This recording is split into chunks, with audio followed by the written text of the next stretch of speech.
અરવલ્લી જિલ્લાના મુખ્ય મથક મોડાસાના માલપુર રોડ બાયપાસ નજીક આવેલા તિરુપતિ રાજ બંગલોઝમાં શંકાસ્પદ કામગીરી થતી હોવાની 10 મહિના પહેલા ફરિયાદ બાદ બાયડના ધારાસભ્ય ધવલસિંહ ઝાલાએ સાંજે ઓચિંતા જ તેમના કેટલાક મિત્રો સાથે જનતા રેડ કરી હતી। તેઓએ ખાનગી બંગલોઝમાં અરવલ્લી જિલ્લા પંચાયત સિંચાઈ વિભાગના વર્તમાન અને રિટાયર્ડ થયેલા પૂર્વ ઉચ્ચ અધિકારી દ્વારા શંકાસ્પદ કથિત કચેરી ચલાવવામાં આવતી હોવાના આક્ષેપ કરતા ચકચાર મચી ગઈ હતી। સમગ્ર મામલે ઘટનાસ્થળે ડેપ્યુટી ડીડીઓ સહિત મોડાસા ટાઉન પોલીસ ઘટનાસ્થળે પહોંચી સમગ્ર પુરાવા જપ્ત કર્યા હતા। જિલ્લામાં કથિત નકલી કચેરીની તપાસ ડેપ્યુટી ડીડીઓને સોંપવામાં આવી હતી।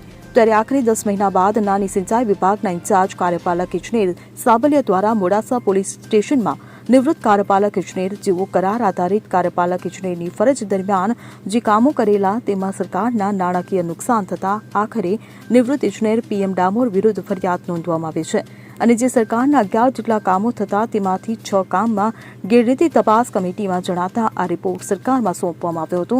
તેના આધારે ફરિયાદ દાખલ કરાઈ હતી। ગઈકાલે રાત્રે મોડાસા ટાઉન પોલીસ સ્ટેશનમાં એક ફરિયાદ દાખલ કરવામાં આવી છે। ફરિયાદી શ્રી સરકાર તરફે નાયબ કાર્યપાલક ઇજનેર છે રિયાઝ સાબલિયા કરી અને એમને ફરિયાદ આપેલી છે। મૂળ ઘટનાની વાત કરીએ તો આજથી 5 મહિના પહેલાં 20/2/2025 એટલે કે એક વર્ષ પહેલાં એક સોશિયલ મીડિયામાં નકલી કચેરી બાબતે સમાચાર વહેતા થયેલ હતા।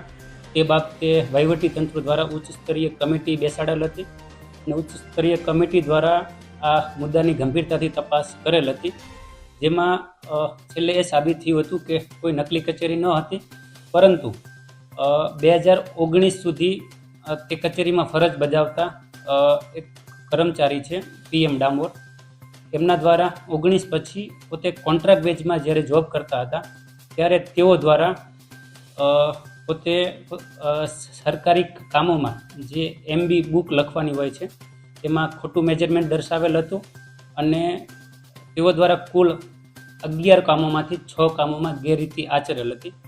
તે મુજબની મોડાસા ટાઉનમાં આઈપીસીની કલમ 409 સરકારશ્રી સાથે ગુનાહિત વિશ્વાસઘાત અંગેની ફરિયાદ નોંધવામાં આવેલ। અમિત ઉપાધ્યાય સાથે CN24 ન્યૂઝ અરવલ્લી।